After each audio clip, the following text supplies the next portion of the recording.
So when we're looking at TPUs versus GPUs and the competition that's heating up with NVIDIA, it is competitive in terms of hardware, not software. NVIDIA is more than just GPUs, and they've created a moat with the software aspect. So we're talking about CUDA and other aspects that NVIDIA offers. So we have these GPUs. Yes, that's the hardware.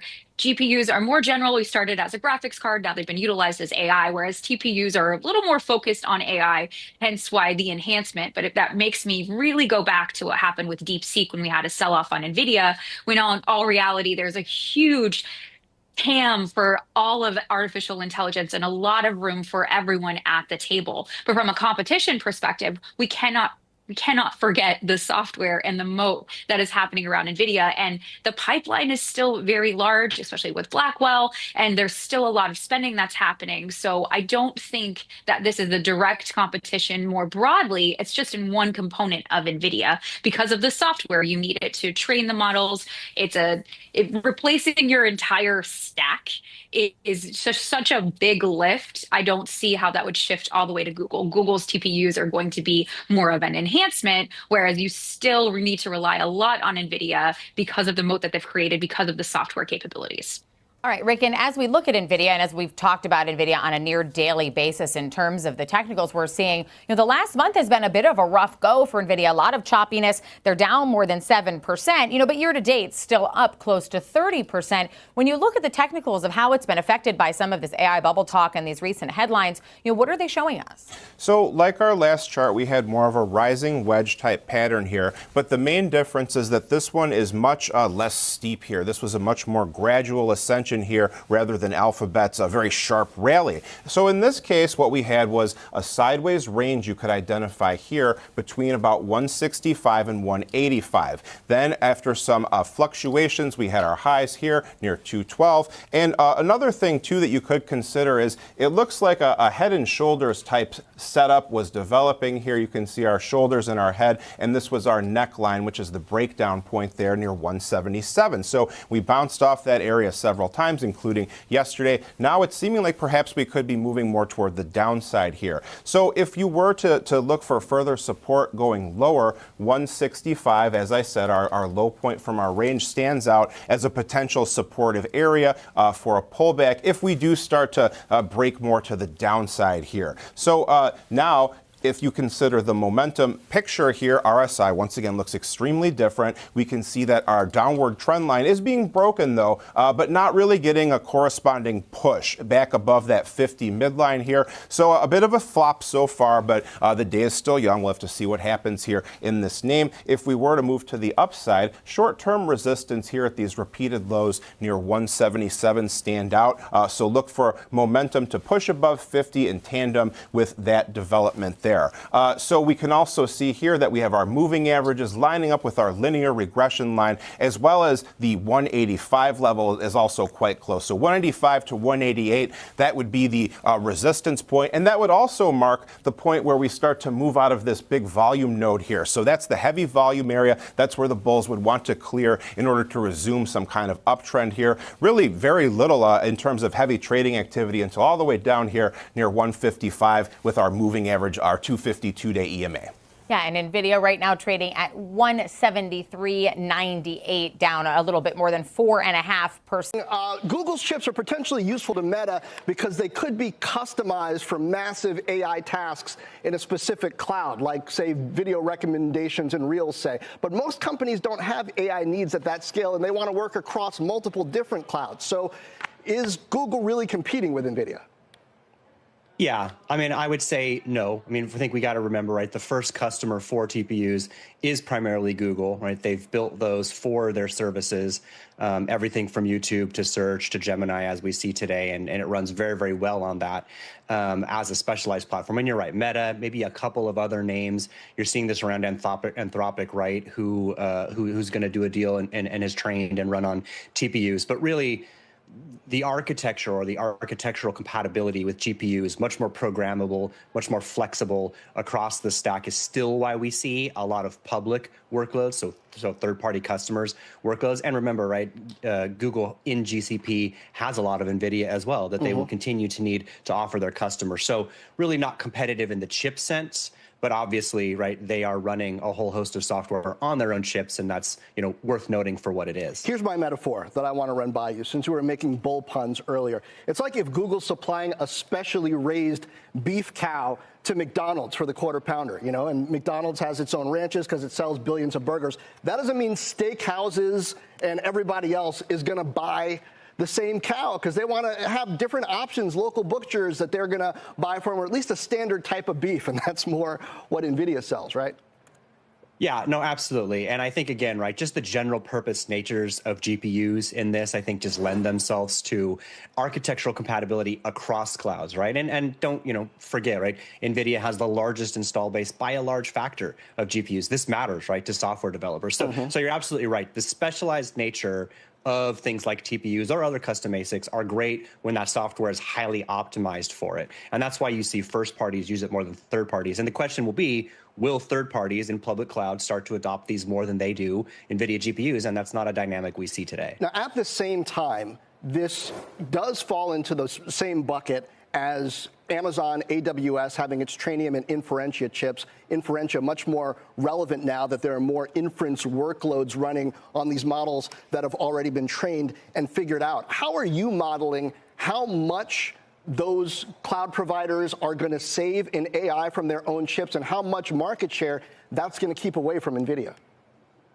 Yeah, I think a lot of it comes down to how much of their own workloads they'll optimize. I mean, the way I look at this, too, is Google is the most successful at this custom ASIC strategy when it comes to an AI accelerator. I think what Trainium has done, and to some degree Inferentia, but I think this aligns around Trainium as a multi-purpose chip going forward, has been great, but again, failed to acquire third-party customers, which is what you need, right, at scale. So there's a lot of reasons why this makes sense to run your workloads on.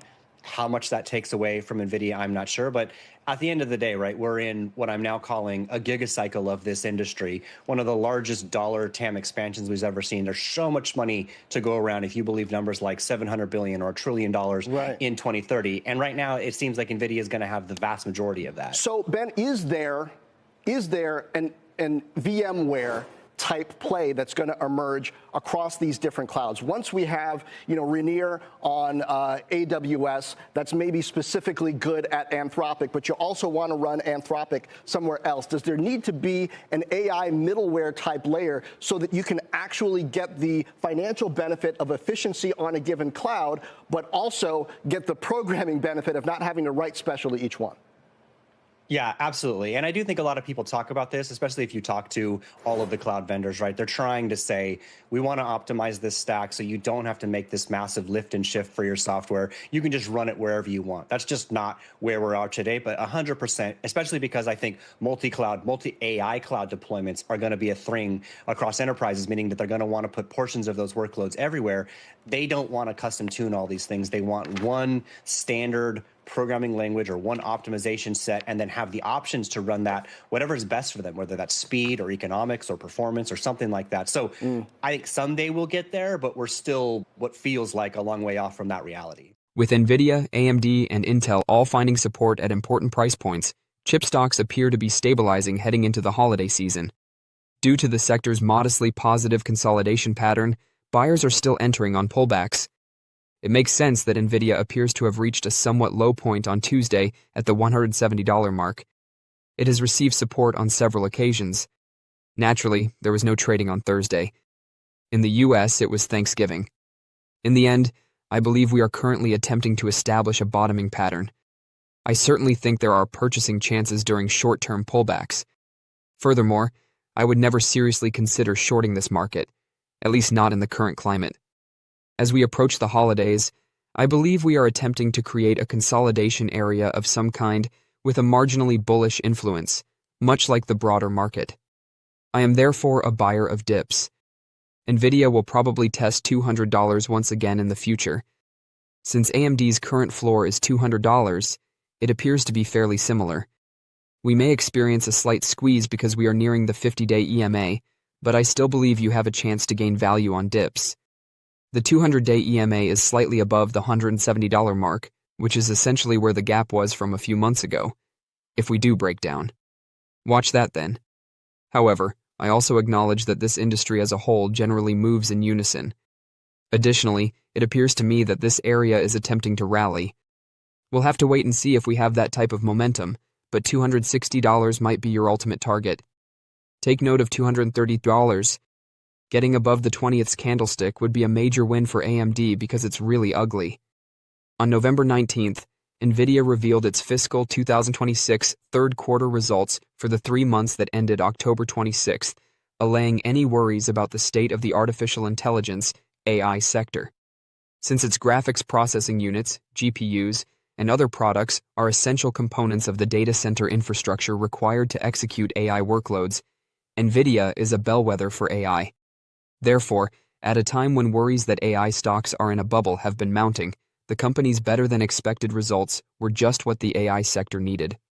Here are some reasons why Nvidia's most recent quarterly report indicates that the expansion of the AI market is unlikely to slow down anytime soon. GPUs and rack-scale systems, which combine several GPUs, CPUs, memory chips, and cooling systems onto a single platform, are sold by Nvidia. In order to run AI models and inference applications, hyperscalers, cloud computing businesses, and AI companies deploy these processors and systems in large quantities in data centers. In the market for AI chips, Nvidia is by far the industry leader. Therefore, the impressive 66% year-over-year growth in its data center sales to a record $51.2 billion last quarter is evidence of the strong demand for AI chips. Additionally, all of its cloud GPUs are sold out, according to CEO Jensen Huang, indicating that the market for AI chips isn't likely to slow down anytime soon. Nvidia's sales increased by 62% to a record $57 billion as a result of the expansion of its data center business. At $1.30 per share, the company's non-GA app earnings increased by 60% year over year. The outcomes. On U.S. exchanges, there are thousands of stocks available, and there are even more on international markets. Additionally, equities of any size and flavor are available, ranging from penny stocks to mega caps. It goes without saying that any investor would be foolish to put all of their eggs in one basket. To avoid being unduly exposed to issues that could impact a particular sector, industry, or business, it is preferable to have a well-rounded portfolio.